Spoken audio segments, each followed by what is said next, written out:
think I will jump to the weak signals. Now you can see here a list of different kind of signals. Some of them are seems quite positive, and some of them are a bit negative, or things that are a little worrying. This first one, new economically and politically strong regions in the world, it's partly what we already talked about, the megatrends. One phenomena of the globalization, and well, weak signal. We have said it's weak signal, but I think it's getting very strong trend. Risk of social exclusion. Today we had a question about how about the rural areas, and this is in a way one of those we can think about when we think what is the risk of social exclusion. There is a danger that in future there will be a lot of people who are in a way outsiders of this ubiquitous development. They are more and more excluded because they are unable to use this new technology. Then we have this loneliness in real life. What does it mean? There are many positive things about the use of ubiquitous technology. For example, it's been said that making friends is much more easier today in virtual world and in computer world, and you can much more easier get networks and you get friends in short life. But the other side of the coin is that it seems that in some research has shown that the number of real friends are less than it used to be. So in difficult life situations, when you would need a real friend with whom you would share things, you don't have those anymore, and virtual friends can't help in such life situation. So that's one problem that came out from this research. Then there are these weak signals of this kind of slow life movement against this all the time, because one trend is that the speed of information is growing all the time, but then this kind of this other movement against it. And then some kind of critical attitudes towards new technology. This kind of signals is also in the world. Radical environmentalism is also a thing that we have to consider. And then there is this growth in safety and monitoring technology. That is one thing that brings new challenges for the developing of ubiquitous technology. So that sort of things come from the weak signals. And then I have listed some findings about the future of the ubique. And these are things that comes from these megatrends and trends and the weak signals. So how does the future of the ubique look? As has been mentioned before, Ubi technology is present at everyday life more and more in the future, in next 10 years.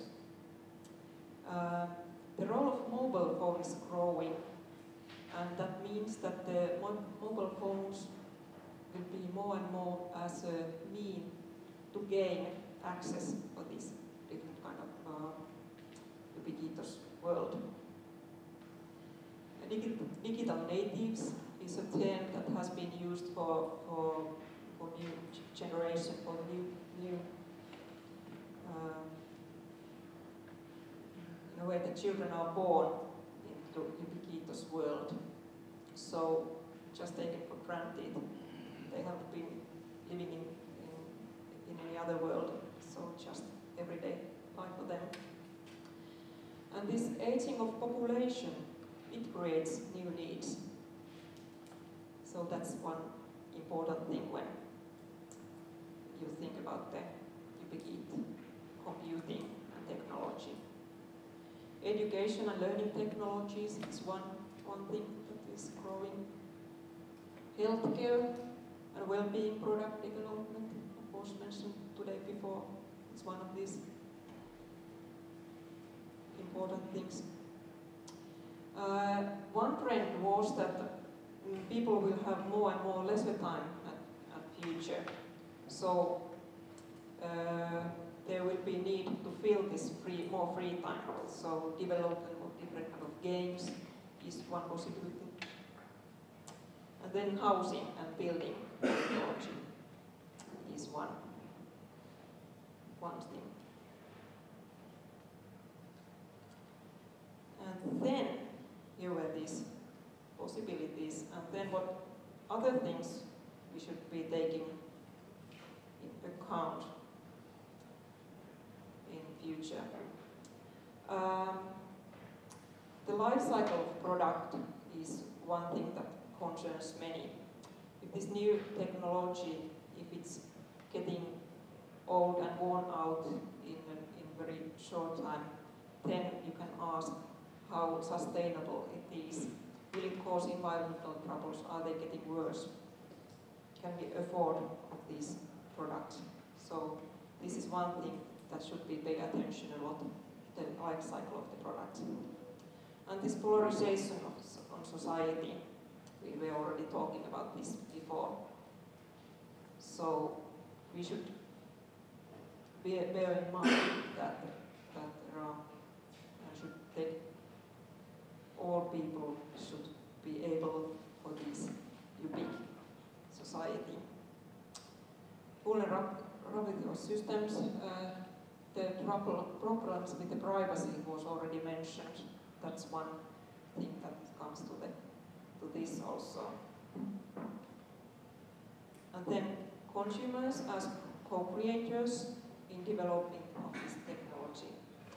I think that there is a need to scan the needs of the consumers and what consumers normally ask. I think that consumers would like such products and foods that are easy to use. They should be mobile, multiple things, such things. I think this is one thing should be really think about. And then generally the question, what is the role of technology in society? That's the one thing we should think when we are developing the technology. And I was mainly now talking about the trends, but more information about the roadmaps I mentioned you can find from this report. It's in PDF format and it can be downloaded from these pages. And I'm sorry, the report is written in Finnish. So that's one drawback of it. And in the end, oops, sorry. As you already mentioned in your opening speech, the ubiquitous society is not lurking in future, it is reality today. And I think that in future the world is a very good place to live if we take all these things that was mentioned before, if we take them in consideration when developing this UBI technology. So that was in a nutshell this presentation now. Thank you. Okay, thank you, Riikka. The right translation would be that ubiquitous computing will save the world. Okay.